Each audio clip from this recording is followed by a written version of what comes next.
Attribution time. Andrea's ready to go.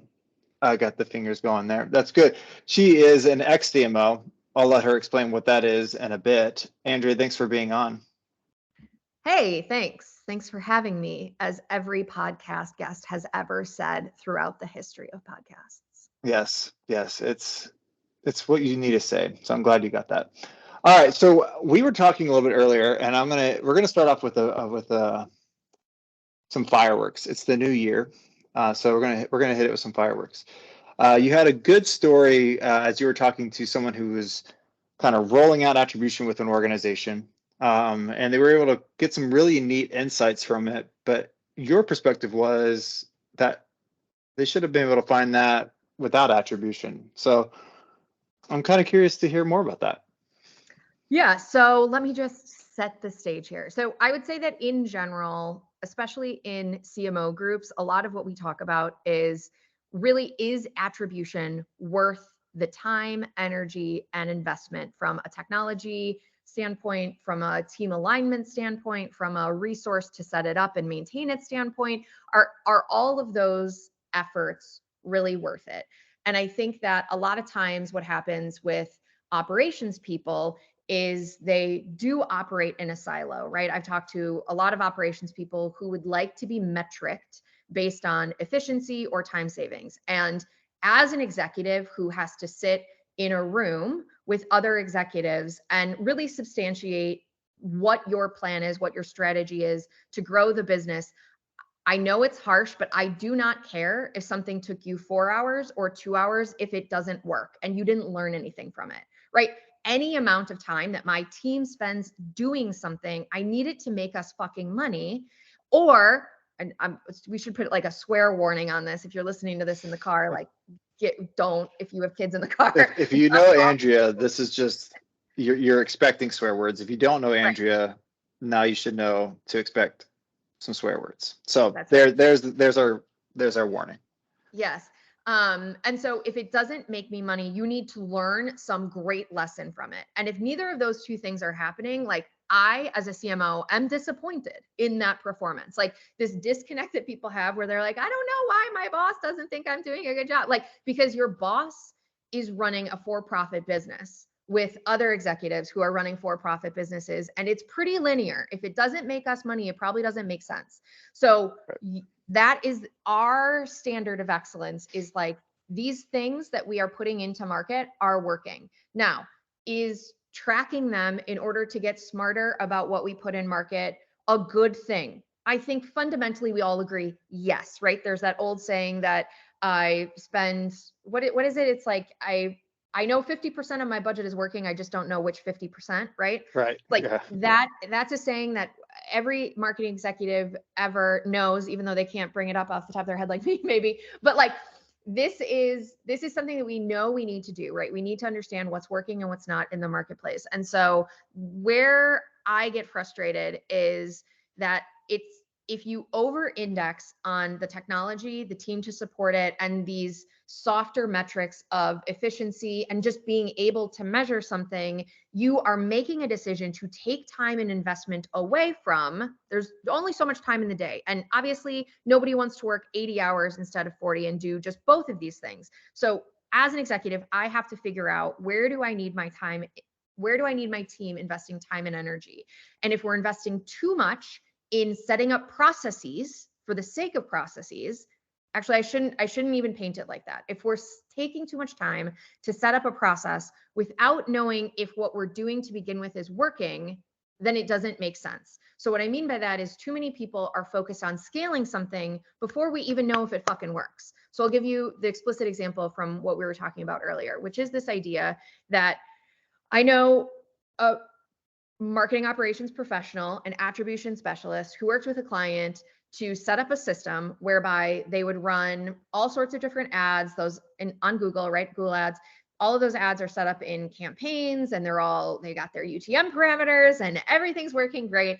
And they're funneling all of that information into their marketing automation system, and then it goes into CRM, it goes over to the sales team. We all know how that process works. If you're listening to this anyways, I think you probably know how this lead funnel. If you don't, Reach out to Andrea. She'll help you understand those processes. Actually, Andrea doesn't do this for a living anymore. Go reach out to somebody else. But too late. Everyone's going to reach out. But the lead process is all set up great. And they set up an additional component of this process whereby every quarter they review the leads, right? How did the leads from different campaigns perform? And the campaign manager, meanwhile, this whole quarter is optimizing for conversion in Google Ads. So they are optimizing one particular campaign where their cost per lead is the lowest, okay? Bringing in more and more and more and more leads. At the end of the quarter, they talk to sales and they see, you know, all of the leads from that one campaign that has the lowest cost per lead, none of them convert to revenue. Hey, sales, what's going on with these leads? They're talking to sales and sales is like, they're all the wrong buyer persona, not even close to the right buyer. Like they are independent people who own like dentist office, car washes. Like we're selling enterprise developer software. It's not even close to our market. Right. And the marketing operations person is like, look how great this is that we found this issue and now we can pivot our campaign. And to me, as an executive, I hear that story and I think about, I literally envision all of the months of salary that and budget that I just paid somebody to execute on what is, I think in common sense, a terrible campaign execution, right? Like if you don't even know anything about what it is to be a campaign manager, to be a demand gen person, and you said you spent a month generating the absolute wrong kind of leads for sales, do you think if you saw that, would you think somebody did a good job? The answer 100% would be no. And I think that that's what I see too often in marketing is we over-index for the process and we pat ourselves on the back. And especially, I see this all the time with marketing operations and even CMOs that will say like, we have great data, blah, blah, blah, blah, blah, blah, blah. But if you don't have people doing the fundamental function of marketing, which is to get messaging out into the marketplace and in front of the right eyeballs, you are failing. Right. This is how marketing teams all over the globe are wasting money right now. And they're investing in tracking how they're wasting their money when you should just be focused, I think, on the creative campaign ideas that are going to get people to notice your brand. So I'm right in the middle between brand and demand. I think both are super important, but I do think that like often, especially in the attribution conversation, we over-index for demand and performance marketing, and we leave behind the brand things that would probably be actually moving the needle. Yeah, there's a few pieces to that I'm hearing from you in this, and I'll try to break it out for those who are listening. Many of you probably already gathered it, but there's the aspect of outside of what you're spending, because when we talk about marketing attribution, so often we just talk about what we spent in Google Ads within that example. But when you zoom out, and what I try to really help those who are listening is understand what are your executives really wanting to understand? And I think you bring to the table, they want to understand the value of you, right? The value of the individual. They've agreed to a certain salary, you signed that contract, and you're going to get paid that, but they need to know that that's valuable, right? That you're bringing value to the table. And yes, you may go out and buy a tool, an attribution tool of sorts that also costs money, right? So now you've doubled up the cost. Okay, you have your salary and the salary and the cost of the tool, all to be able to take 3 months in that example to say, hey, we've missed the mark. Where to your point, if you're doing things properly, which is still a form of attribution, right?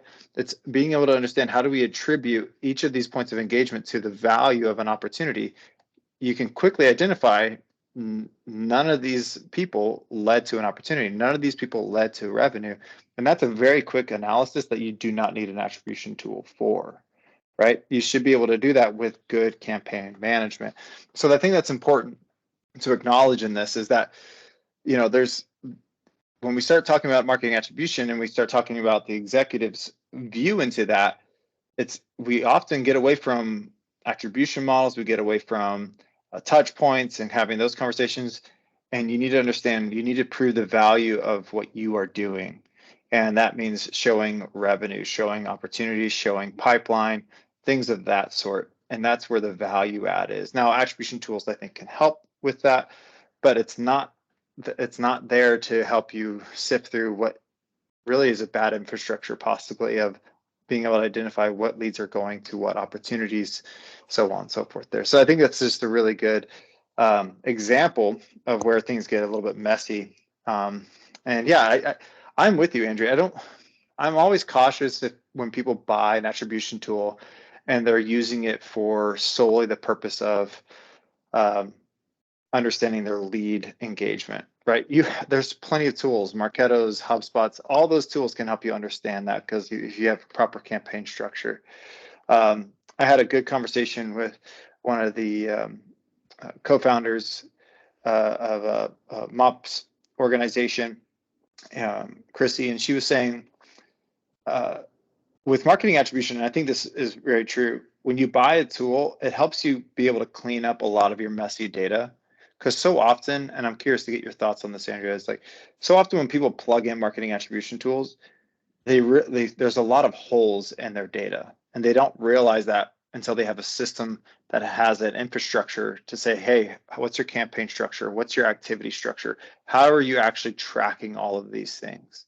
And so I found a lot of the times when you plug in an attribution tool or a software, it actually helps fill in those holes of where you may be missing and collecting the data and proceeding with that process. Yeah, I think that's fair. Like so I'm very old on this front, right? So like I remember early Marketo summits and early Dreamforces, meeting with Aaron Bird, the CEO of Visible, talking about what he was trying to build, talking about the kind of gaps that were left in marketing automation that he was trying to fill. And one of the first things that I would tell people when they were thinking about investing in Visible, which was then acquired by Marketo, which then was acquired by Adobe, just in case we're not all clear, is that the earlier you can put the tracking code on your site, the better off you are, because that is data you are never going to get back if you do not have that tracking code on today. So I used to coach people, at the very least, get the lowest tier of Visible, get the tracking code on your site so that you can do whatever you want with the data later, because it is one of Marketo's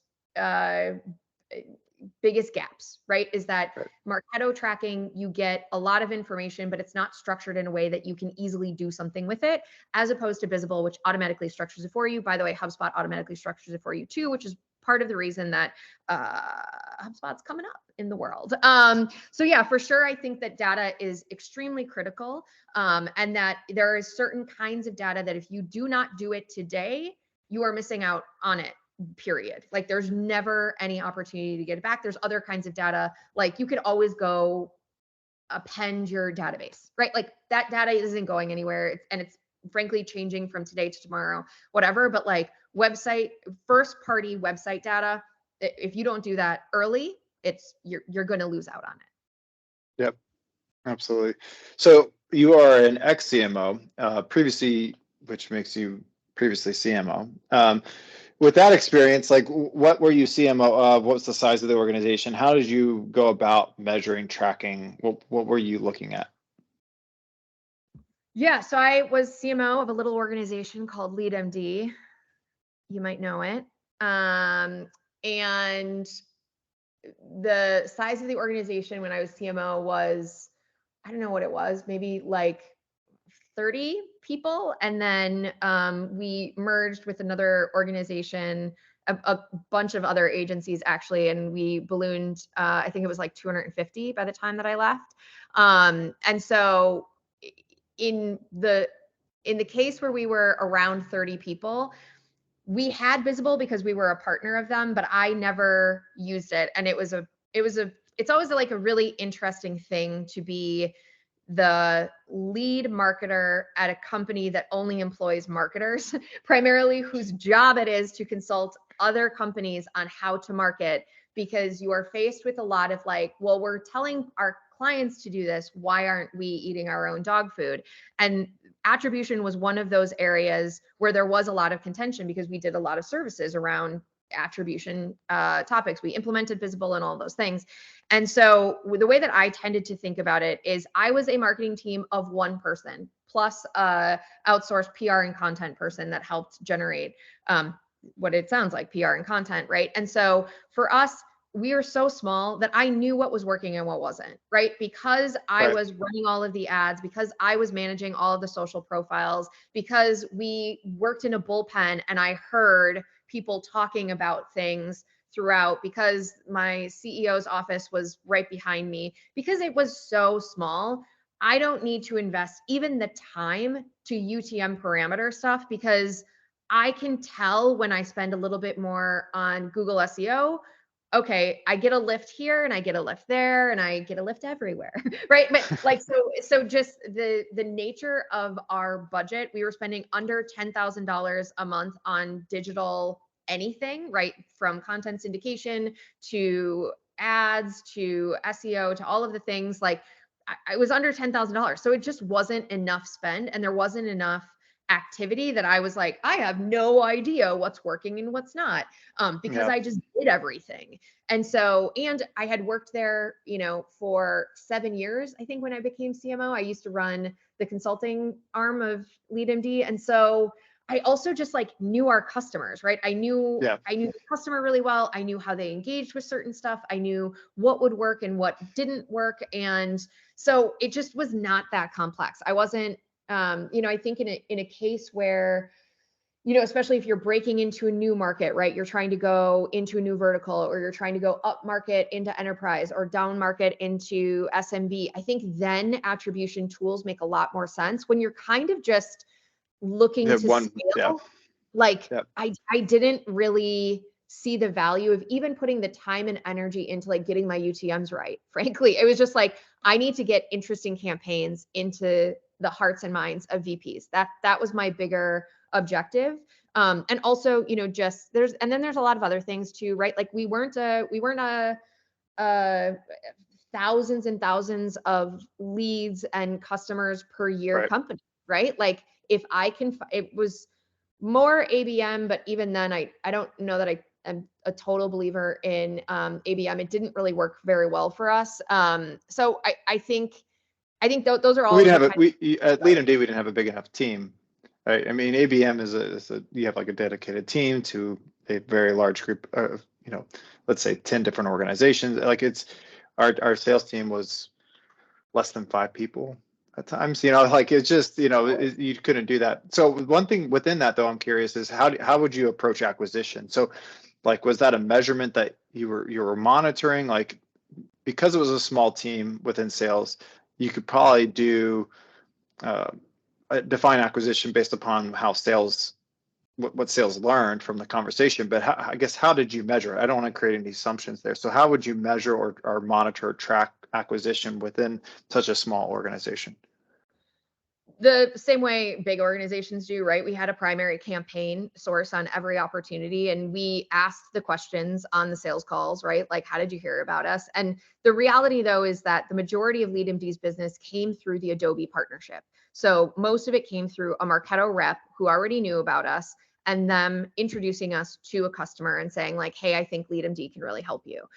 So attribution for us was not, again, it wasn't really confusing, right? And like, keep in mind that like consulting services are sort of an interesting beast in that the majority of people who are going to buy into marketing operations consulting, right? The implementation of a system, are going to that system first, finding the system that they want, and then depending on that partner network in order to do the work with you.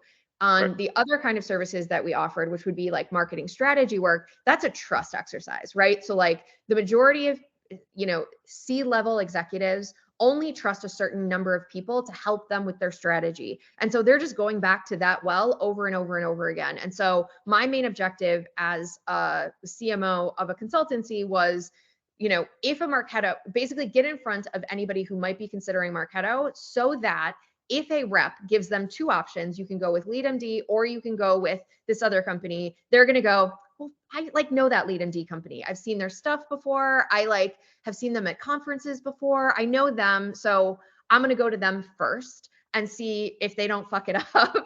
And if they don't, like, I'm going to win that business. Right. So like, that's the objective of a CMO at a consultancy, is like, if you're doing system implementations, you just need to be in front of anybody who might buy that system, so that when you get referred, if you get referred, they come to you, because that is the primary source of business there. And then on the strategy stuff, you have to do a lot more work. You have to, you know, create research reports and get in front of people so that you can like get a bat at that business. But it's much more challenging, much longer sales cycles, all of that stuff. So those were the two ways that I thought about the money that I spent and how it impacted the business. But can you track exactly what that mind share looks like? Not really, you know what I mean? And that's where it's like, you kind of track how many referrals we're getting from Marketo reps, but it's so nuanced, right? Like if Marketo runs a campaign internally to promote ProServe, right, gives people extra commission for Q4 on ProServe deals, then you're fucked. You know what I mean? Like, then it doesn't matter how much money I spend. Marketo reps, if they don't refer us, we don't win that business. Is based on that. Yeah. It's good. And for anyone that's a service company, things to think about. I think it's really interesting with the service organization being from the attribution mindset. How do you tie back? This is just more so Ian thinking out loud, but how do you tie back the success of the engagement with a consultant? So, you know, take LeadMD, for example. It's a service organization. You had someone who did a really good job, which makes Andrea, the CMO's job, better, because that means now LeadMD's name becomes more reputable because they did a good job. And then there's renewals that are involved in that. And being able to track back to the success of the initial implementation, or the second engagement, or the third engagement, or whatever it may be, and the people that are involved in that, there's a way that there's opportunity to look at that and attribute back to success. And I think Justin, the CEO of the organization, did a really good job of that in the moment of acknowledging who did a good job, giving either kudos or some form of monetary form of success in that. But also from a CMO, I don't know if you ever thought about that as well. I mean, we had a lot of really intelligent people who did a lot of great work. I think that's the reason why we were able to continue to retain the individuals that were coming back to the organization. But also, did you ever think about that? Like how do we track back to those individuals that are driving success, or was that just a part of the everyday and allow the managers to kind of look at those things? Well, so I would say that in general, right? So like there's a company called User Gems, right? And User Gems looks for your advocates, and when they leave an organization, they will give you their information at the new organization. And that's like on a software front, right? But like, I think we probably would have benefited from that same sort of logic, right? If I know that a big LeadMD advocate is moving from this organization to that one, we could have reached out proactively to go, I don't know, badger them, I guess, into like working together. And we did that like here and there, but it was never super programmatic. I think in general, a lot of people miss good low-hanging opportunities in referrals, right? Just having like a really tight referral program. We did not, and services is a little bit harder. We tried to have push people to like G2 early on, and people just didn't go to G2 to validate service offerings when we were doing that. So it kind of just was like, I guess not, right? Like there are a few companies that tried to spin up G2-like things for services, and they just never really went anywhere. So we always were exploring stuff like that, but we didn't have, and we talked for years and years about doing like a good customer advisory board. And I think it just is one of those things that fell on the like nice to have list instead of a need to have, which I don't know that strategically is the right thing, but it's just the way it went. Yeah, I'm sure there's a whole psychological aspect of that, of why people don't do reviews. I mean, you run into that with any organization, of even internally saying, hey, I did a good job. I think you think I did a good job. Can you leave me a review so my boss knows I did a good job? And it's just really hard to get people on the other end to write something, whether that's whatever it is. It's just something doesn't track there. That's a bigger piece in it all. But yeah, Andrea, thanks for being on Attribution Time. I think this was really good, especially from professional services perspective, as well as the sizing of your organization when attribution is valuable, and the value of proper campaign structure and data within your organization before you really do much of anything else. Hey, do you have, can I give you one more hot take? Yeah, it's got to be really good though. Yeah, it's pretty good. So Okay. when you are setting up attribution reporting or any marketing reporting, do not let your CMO drive that initiative. Now, this is like, but what are you talking about? The CMO is the one that looks at the reporting. No, like your CMO, because they are very high level, they're going to guide you on all of the high level things that they need to make all of the decisions that I talked about at the top of the hour. But I think where great marketing operations or even like BI people or data analyst people, I don't know, it depends on how big your team is, but this is really where you can step in and make a huge difference that impacts the company. You talked about that early, right? Like, where can you make an impact that makes your CMO go, it's a good thing I have Ian on my team. This is it. This is really it. And what I mean by that is, yes, you do need all of those high level reports, but then you should also be guiding what reports should the campaign manager be looking at and at what frequency, right? And you should be working with your CMO if they're interested in that conversation in guiding what are those metrics that they should be doing, what are the benchmarks that they should try and be hitting, all of those things. That is, I think, where a lot of people miss out on the attribution is they just do this high level ROI by category, by campaign. And if you do not have a dashboard for your campaign manager, for your SEO guy or girl, for your email marketing people, like if you don't have dashboards that people are looking at daily and weekly, you only have these high level quarterly, monthly reports. That's not good. That's your early indicator. That's your leading indicator that you're probably wasting money where you shouldn't be. And CMOs do not have any interest typically in the weeds. They don't really want to help that campaign manager like dig into all of that stuff. So I think that's a great place where marketing operations people can add a tremendous amount of value. Such a great call out. That's something, a common theme. So I'm glad you mentioned it. Attribution, marketing attribution, is really about perfecting what you're doing as a marketer. The CMO, talking to a CMO, so she can call me on my BS here, but the CMO is often going to be considering the things in which they learn probably in their MBA class. What are my MQLs? What's my pipeline? What are these real high level things? And marketing attribution tools are not designed for answering those questions. Marketing attribution tools are for the marketer to understand what is the journey, what's the best way in which we can continue to perform top performing marketing initiatives and keep that revving forward. So I think that's a phenomenal call. Thanks, Andrea. You're welcome.